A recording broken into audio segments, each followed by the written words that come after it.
எல்லாரும் குடி போதையில குரு வலிக்கு விழுந்து செத்துட்டான்னு சொல்லுங்க. போஸ்ட்மார்ட்டம் ரிப்போர்ட்லயும் அப்படிதான் இருந்துச்சு.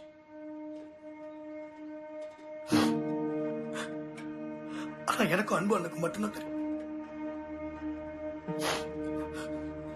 குரு இறந்ததுக்கு காரணம் மல்லிகா தான்.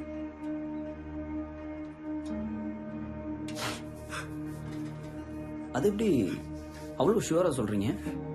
மல்லிகா தான்